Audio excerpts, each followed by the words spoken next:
Shalom, meus irmãos, sejam muito bem-vindos. Aqui comunicando o canal Verdade Revelada, Neemias Gomes. Nós vamos falar sobre mais um estudo da restauração. Espero que você esteja recebendo nosso sinal audível e em cores.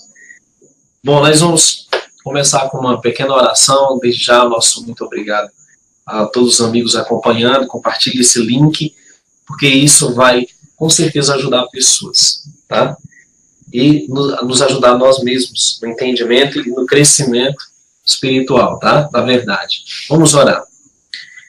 Yahweh, nosso Criador, Rei do Universo, te damos graças pela tua infinita bondade e compaixão em nos conceder a nós mortais e falhos o conhecimento da verdade e querer nos restaurar a plenitude da tua glória, a refletir o teu caráter, a ser como teu Filho, nosso Salvador. Pedimos a tua bênção em mais esse estudo. Em nome do Messias Yahushua, te damos graças e pedimos por cada pessoa em cada necessidade específica, individual. E em nome do teu Filho te pedimos essas bênçãos com perdão dos nossos pecados. Bom, queridos, nós estamos felizes de compartilhar aqui a verdade da restauração. E no tema de hoje nós vamos falar sobre os mandamentos esquecidos ou frequentemente ignorados pela grande maioria da cristandade, do mundo religioso, que o nosso Messias ensinou. O Messias, o filho do Criador, ele veio a essa terra há mais ou menos 2000 anos atrás e nasceu em meio a uma região, né, que nós conhecemos, a região ali da Galileia, no território da Judéia, ocupado pelo Império Romano. E os ensinamentos que o Salvador trouxe não eram tão estranhos para os israelitas, ou os judeus que o ouviam, apesar de que muitos dizem que a lei de Cristo, a lei do Messias, ela é única, ela é diferente da lei do Pai. E nós vamos averiguar pelas Escrituras para entender o ensinamento do Messias. Eu vou começar com um texto que está em Marcos, no capítulo de número 12. E aqui o Messias expande o entendimento dos seus mandamentos. E aqui está escrito dessa forma. Eu vou ler a partir do verso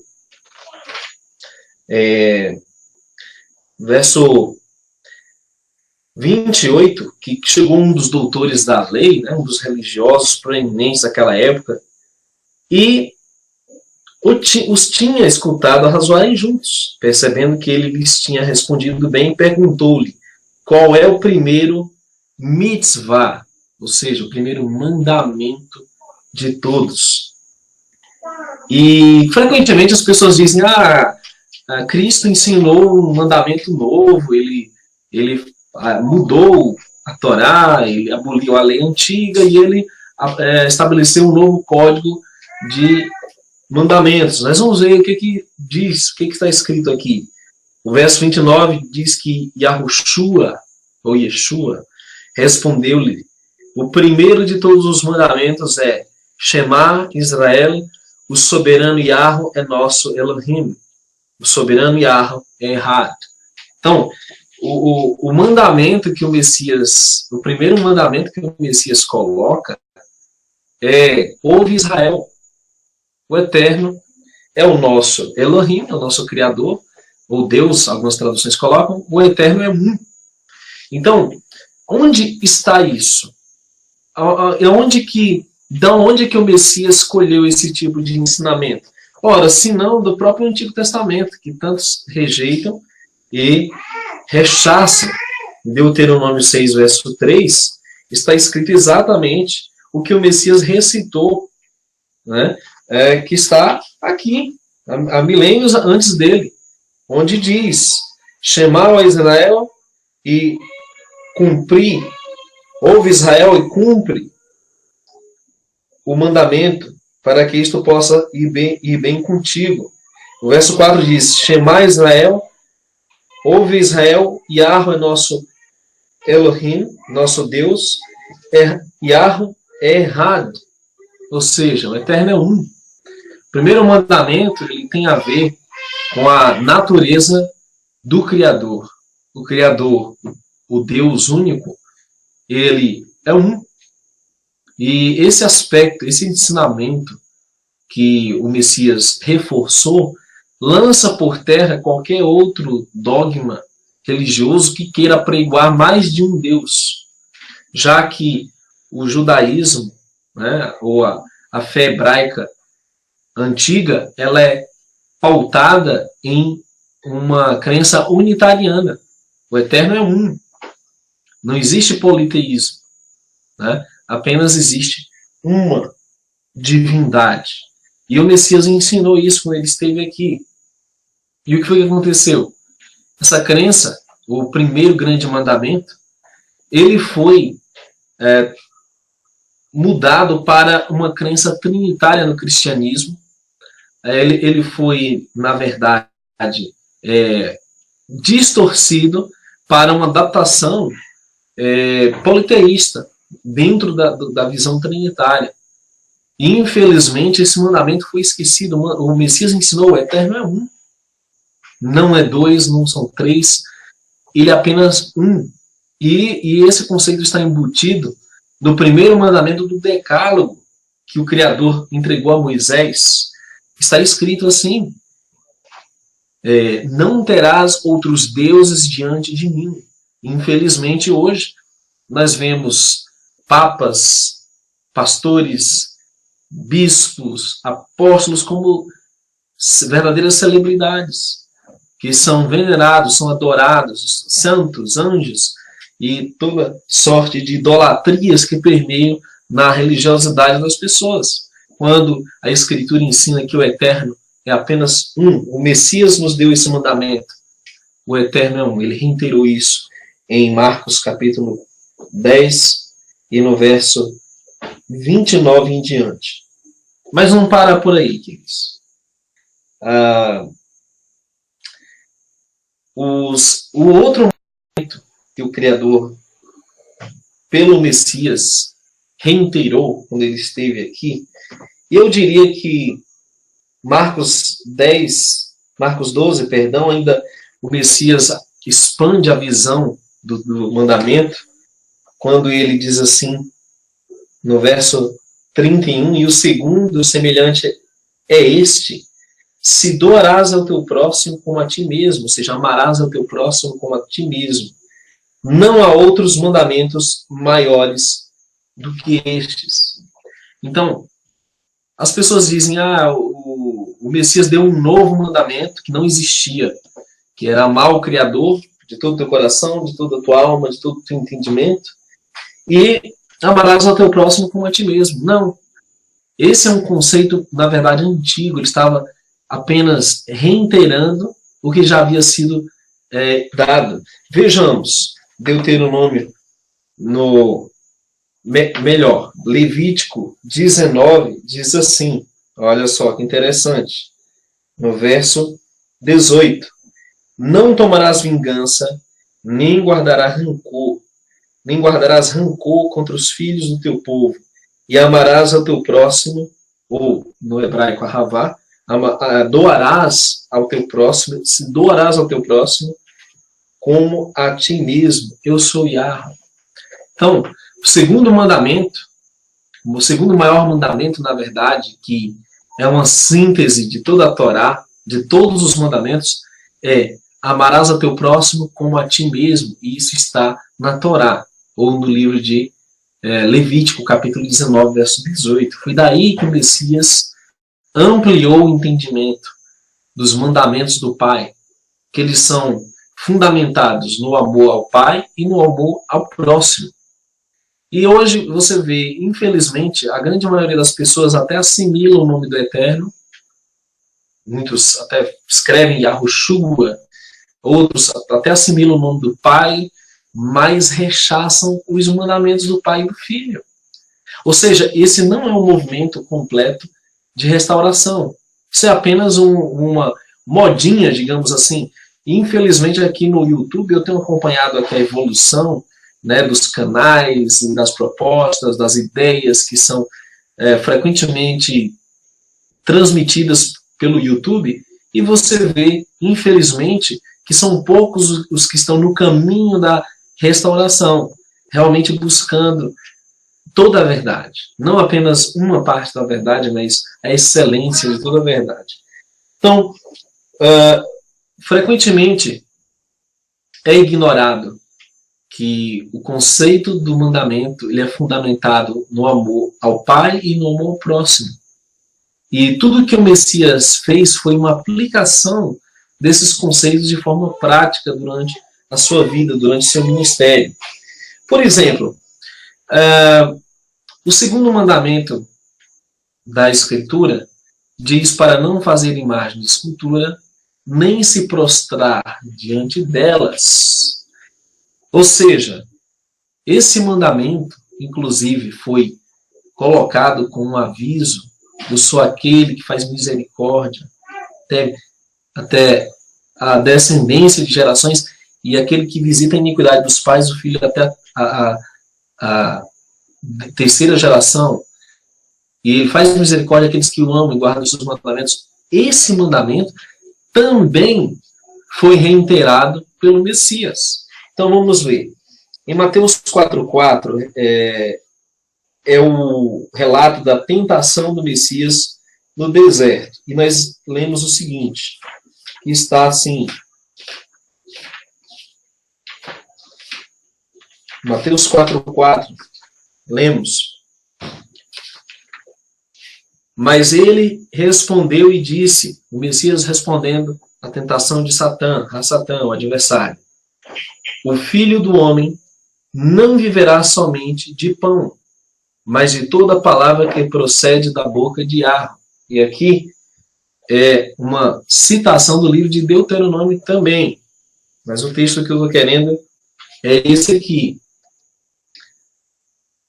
Aqui está no verso 10. Então lhe disse Yahushua, ou Messias: aparta-se, Satã, porque está escrito: a Yahu, o teu Elohim, teu Criador, teu Deus, adorarás, e somente a ele servirás.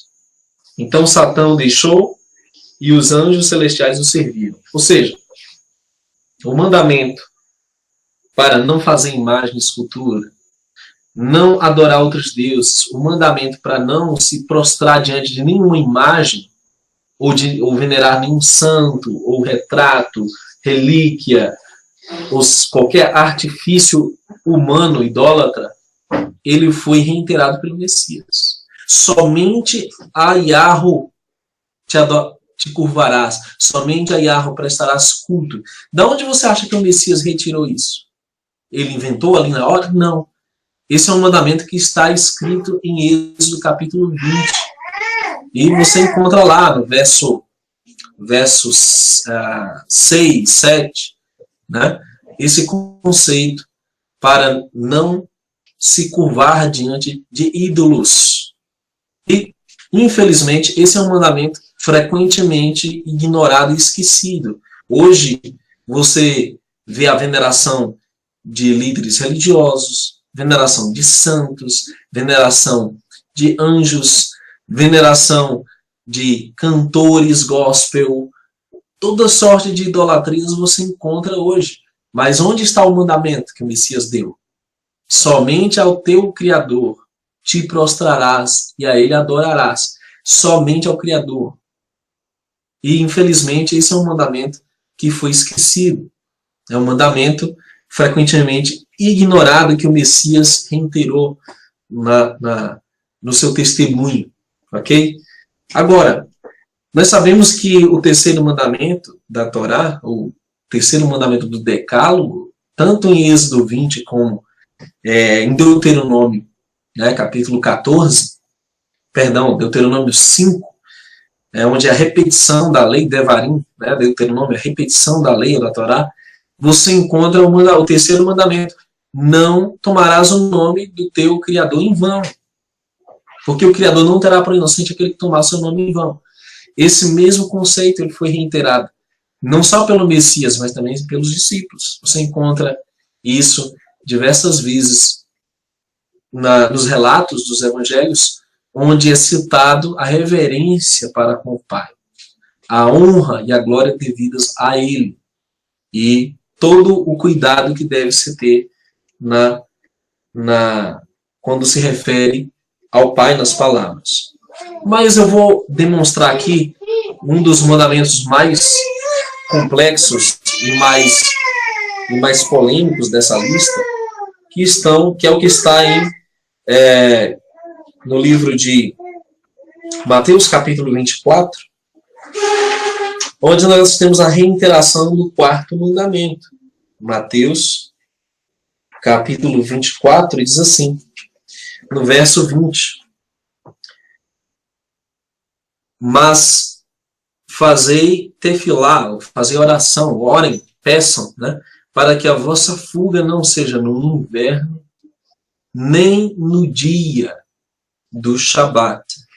Sua fuga não deve ser. Você deve orar, pedir ao Eterno que a sua fuga não se dê nem no inverno, nem no dia de sábado. Agora, se você perguntar para qualquer discípulo, ele entendia o que o Messias queria dizer quanto à fuga no dia de sábado. O que tem de importante no dia do sábado que é comparado ao inverno, onde não se deve praticar uma fuga? Simplesmente, o sábado é o sétimo dia em que o Criador descansou das obras, é o único dia em que o Criador ele nos refere, nos indica a honra, ao repouso, a torná-lo sagrado, é um dia de festa, somente o sábado. Quando o Messias reitera o Shabat, ou o sábado, ele está falando aqui que o sábado é um dia especial, não só o sábado, mas todos os dias festivos que as Escrituras recomendam. Você vê as 7 festas do Criador que estão no Levítico 23, né, na qual estamos aí próximos aí à festa de Shavuot, né, Pentecostes, segundo o calendário de Enoque, né, claro, o calendário do Criador. Então, você tem a reiteração do quarto mandamento pelo Messias. Ele não falou de nenhum outro dia. Não existe domingo santo, não existe sexta-feira santa, não existe nenhum outro dia festivo que o Criador ou que o Messias tenha ordenado diferente do que o Pai já tinha determinado. Você vê o Messias comemorando Pêssah, né, que é a Páscoa, diversas vezes nos relatos dos evangelhos. Você vê eles comemorando tabernáculos, você vê eles comemorando Pentecostes, enfim. Todas as festas eram frequentemente observadas não só pelos discípulos, mas pelo próprio Messias. Então ele reiterou a solenidade do Criador, o sétimo dia, o sábado, como sendo o dia de descanso. E eu acho interessante que sempre a Bíblia nos remete ao dia, né? Se tratando da parte clara. Mas, enfim, isso é um outro estudo. Mas, ok, o quarto mandamento foi reiterado, que nos leva a crer que o amor ao Pai, que é um mandamento do Messias, e nós não vemos o Messias atraindo essa glória a si próprio, usurpando isso, de maneira nenhuma. Ele veio para glorificar o Pai. Ele veio em nome de seu Pai, Yahushua. Ou seja, toda a honra e a glória, a mensagem dele era apontar a salvação que está no Eterno, o Pai. Então ele, como mediador, como caminho, é o nosso exemplo de como observar os mandamentos do Pai. Tome por exemplo a seguinte ilustração. Você pode obter um objeto e ter um manual desse objeto. Mas nem sempre as pessoas conseguem interpretar corretamente esse manual e nem conseguem seguir as orientações desse manual. O que o Messias veio fazer? O manual já existia, é a Torá, os mandamentos. O Messias veio nos mostrar como guardar esses mandamentos, diminuindo o fardo religioso, ele apontando pela valorização do próximo, que é um dos aspectos que o Messias mais nos ensinou, que é mais importante você prestar um serviço ao necessitado do que uma tradição religiosa. Isso ele deixou muito claro no seu ministério, que não é o dízimo no templo que é o primordial, mas o alimento do necessitado. Tanto é que ele falou isso em Mateus 25, né, que o que ele vem cobrar é o que nós fazemos em prol do próximo ou o que nós deixamos de fazer em relação ao nosso próximo. Então, vejamos outros aspectos que frequentemente são esquecidos, que o Messias nos ensinou. E é triste ver que, infelizmente, a teologia da substituição, que é a teologia frequentemente ensinada nos seminários, nas igrejas, nos templos, nas denominações, ensina que a nova aliança foi feita com os gentios e essa nova aliança não tem relação com o que eles chamam de antiga aliança. Sendo que o profeta Jeremias, no capítulo 31, o profeta Ezequiel, no capítulo 26, sendo que em diversas porções do Taná, nas Escrituras, apenas é declarado que o Criador renovaria uma aliança e com a casa de Israel. É isso que é fantástico. Eu nunca ouvi essa pregação na minha vida. O Criador renovaria sua aliança com a casa de Israel. Ou seja, você não tem uma realocação dos envolvidos nessa aliança. Você não vê uma mudança nos planos do Criador. Pelo contrário, você vê um aperfeiçoamento do que já existia. E para você que está caindo de paraquedas agora, nesse hangout, é importante compreender o seguinte, que eu já expliquei aqui, que vários aspectos da Torá, ou que alguns também colocam como a lei de Moisés, não é que eles deixaram de existir, não. Eles ganharam uma aplicação perfeita, plena no Messias. Ou seja, ao invés de sacrificar milhares e milhares de bois, carneiros, de pombinhos, você simplesmente tem um único sacrifício de uma vez por todas, que foi do Messias. Isso bastou. Por isso, o motivo de não existir mais um sistema sacrificial.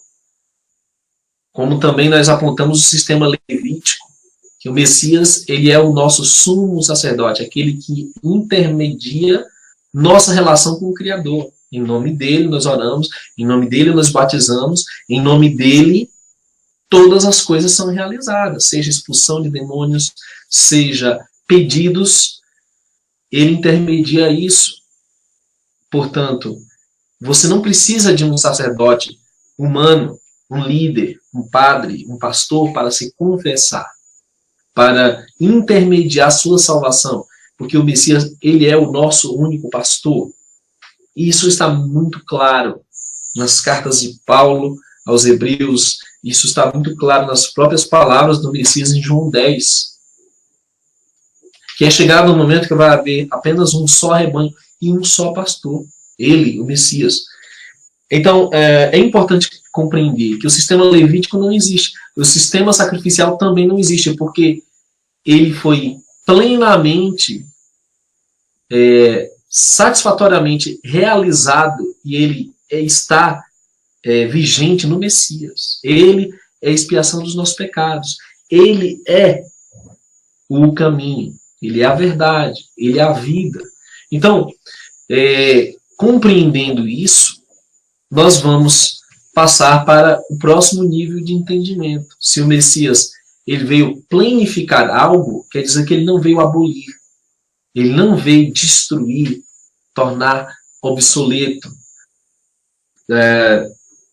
tirar de uso, como frequentemente nós somos influenciados a crer.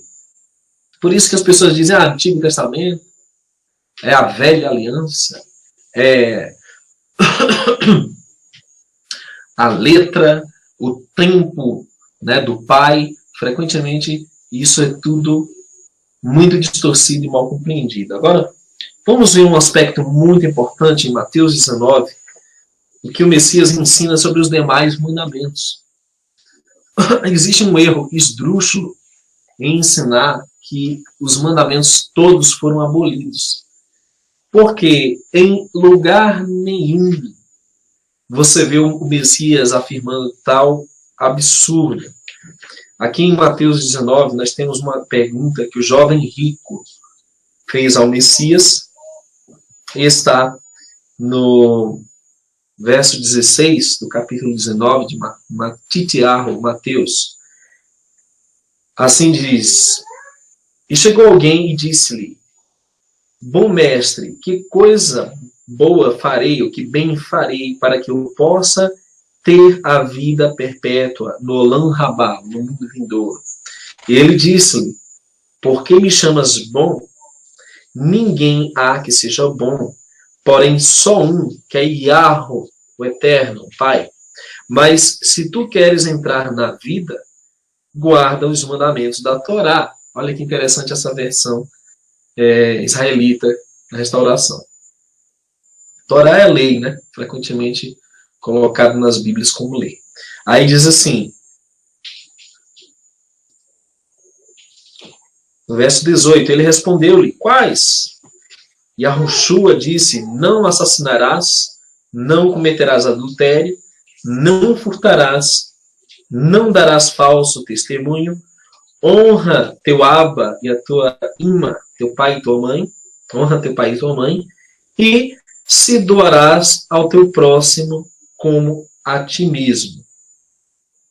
O jovem disse-lhe: Todas essas coisas eu tenho guardado desde minha mocidade. O que me falta? E Yahushua disse-lhe: Se tu queres ser perfeito, vai, vende o que tu tens e dá aos pobres, e tu terás tesouro nos céus. Vem e segue-me. Porém, quando o jovem ouviu essas palavras, ele se retirou e entristeceu-se, e ficou com raiva, porque ele tinha grandes propriedades. Então, aí está. Os mandamentos que foram citados, né? E o jovem pergunta: quais são esses mandamentos? O Messias simplesmente recita: não matarás, né? Que é o 6º mandamento. Ele cita: não adulterarás, o 7º mandamento. Não furtarás, o 8º. Não dirás falso testemunho, que é o 9º mandamento. E ele disse: honra a teu pai e a tua mãe, que é o 5º mandamento. Ou seja, o Messias recitou os demais mandamentos do Decálogo, que resumem o nosso dever para com o próximo. Agora é onde entra a questão interessante. Muitos mestres do YouTube aqui, e religiosos também do sistema religioso, afirmam que esses mandamentos, eles não existem mais. Porque você simplesmente segue um código de ética, digamos, na nova dispensação, que cada igreja, cada denominação impõe. Né? Ou seja, não é exatamente o que é prescrito pela lei do Pai. É o que cada religião impõe. Só que o Messias não fez isso. Ele simplesmente sintetizou o conceito da lei, ou da Torá, em amor ao Pai e amor ao próximo. Eu já ouvi mestres ensinando aqui no YouTube: não, porque não tem nada que eu possa fazer em relação ao Pai, para mostrar meu amor a Ele. Não tem nada. Como não tem? Se o próprio conceito de amor ao Eterno está sublinhado diariamente nas lições do Messias, na boca dos discípulos, quando dizem: se você não ama ao seu irmão que você vê, como você amará ao Pai Celestial que você não vê? Então está ali embutido o princípio. O Messias frequentemente recitava, né? Você tem João 14,15: se me amais, guardareis os meus mandamentos. Então, você tem sim como representar esse amor em obediência. Não de forma legalista, mas de forma pela fé, na lealdade, na confiança no Eterno, que você está salvo por ele e, portanto, suas obras são redundantes da salvação dele. Então, é importante considerar tudo isso, que está sendo bombardeado pelo sistema secular de hoje. Você vê um atentado contra a família, pervertendo o 7º mandamento, não adulterarás, estão adulterando a herança familiar que nós recebemos do Criador, estão adulterando o mandamento para não matar, quando fazem campanhas pró-aborto, quando incentivam até leis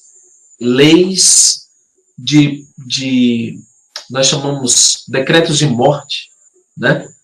Penas de morte. Inclusive tem um monte de religiosos aí apoiando esse tipo de coisa, penas de morte, decretos de morte. Isso só cabe ao Criador, senhores. Você vê a perversão do mandamento não adulterar de diversas formas, legalização da prostituição, ideologia de gênero, esse movimento LGBT que está aí, tudo isso, inclusive que o sistema religioso está assimilando numa falsa teologia inclusiva de dizer, não, porque todos são bem-vindos, todos podem vir, não existe mais lei, graça, e sendo que esse é um erro terrível que exime os ímpios da observância dos mandamentos e coloca sob uma presunçosa e falsa graça que simplesmente cria uma libertinagem, uma licenciosidade sem tamanho. Por isso que está todo mundo aí, fazendo o que quer, porque acha que não vai prestar contas. Só que o mandamento do Criador é muito claro. Enfim, tudo o que o Messias fez foi para nos deixar um exemplo de obediência ao Pai. Ele veio mostrar o caminho para nós. Por isso que nós devemos ser imitadores dele. Tudo que o Messias praticou, nós devemos praticar. Tudo que as Escrituras ensinam, que a Torá ensina, é respaldado pelo Messias. Se nós ainda cremos em um Messias abolicionista, um Messias que era um liberal, um Messias que era um blasfemador, que veio desfazer o que o Pai tinha feito, um Messias arrogante, né, que passou por cima de todos os princípios constituídos na Escritura, esse não é o Messias da Escritura realmente. O Messias que nós cremos é o Messias que não veio abolir a Torá, ele veio cumprir. Infelizmente, queridos, o que é popular é o engano, é a mentira, é um caminho fácil para uma ilusão mortal, uma ilusão fatal. Nós não podemos esperar menos do que o Criador pediu. Seus mandamentos não são pesados, diz 1 João 5, verso 3 em diante. Seus mandamentos não são pesados. Esse é o amor do Pai. Guardemos seus mandamentos não são pesados. De maneira nenhuma o Criador vai nos impor algo impossível. Agora, está em cada um buscar a verdade, crescer no conhecimento da verdade e pela graça, a bondade do Eterno, pôr em prática essas coisas. Já é muito difícil conviver num mundo em que as pessoas guardam certas prescrições do Código Penal simplesmente por medo das consequências, de ser preso, de ser multado, de ser penalizado de alguma forma. Tudo tem que ser respaldado pelo amor. E tudo tem que estar voltado no entendimento de que é para o nosso bem. O Criador fez uma cerca maravilhosa. A Torá, na verdade, é um belo sistema completo do Criador, que mostra o caráter dele, mostra a perfeição dele e o bem que ele quer para o seu povo, para os seus filhos. E nada que ele nos pede é para o nosso mal. Se ele nos pede para se abster de alimentos impuros, é porque existem doenças gravíssimas. Existem mazelas terríveis que você vai escapar obedecendo esse mandamento. Se o Criador ele nos pede certos preceitos, é porque é para o nosso bem, nunca é para o nosso mal. E nós estamos vendo um mundo, queridos, que infelizmente o amor ao próximo é nulo. O amor está se esfriando. As pessoas não pensam mais no bem-estar do próximo. As pessoas simplesmente pensam no próprio umbigo. E logo, se elas não pensam no bem-estar do próximo, o que dirá em pensar no amor ao Pai? Pensar em agradar ao Pai, fazer aquilo que Ele pede? Muito menos. Por isso os restauradores estão buscando restaurar esse testemunho dos mandamentos e dos profetas. E esse testemunho do Messias que está aliado a tudo isso. Ok? Eu gostaria de agradecer a você que está assistindo ao vivo nesse momento. Mais um estudo sobre restauração. Eu espero que esses mandamentos esquecidos tenham sido lembrados. E que você, pela misericórdia e benevolência do Eterno, passe a buscar cumprir esses mandamentos. Nós seremos julgados pelas intenções do nosso coração, pelas palavras. Nós seremos julgados também pelas nossas obras. E o conhecimento da verdade liberta. A partir do momento que você anda em restauração, você vai redescobrir as verdades eternas e vai passar a ser mais abençoado ainda na sua vida, a ser mais feliz, a estar em mais shalom, em paz. O Eterno vai multiplicar, vai te derramar bênçãos. Jamais o conhecimento da verdade ou a restauração, ele vai trazer malefícios, ele vai trazer maldição. Pelo contrário, ele vai nos despertar a consciência, ele vai nos levar a buscar mais, a se aprimorar cada vez mais numa caminhada progressiva na luz da verdade. Ok? Que o Criador te abençoe. Nós estamos em restauração, nós estamos buscando cada vez mais restaurar as verdades perdidas do Criador, e hoje falamos sobre os mandamentos esquecidos. Amanhã às 20 horas nós vamos estar de volta com mais um estudo profético dentro do que está acontecendo, dentro do que a Escritura prediz, tá? E às 20 horas da manhã. Que o Eterno te abençoe. Obrigado pela sua companhia. Shalom a todos. Até um próximo hangout.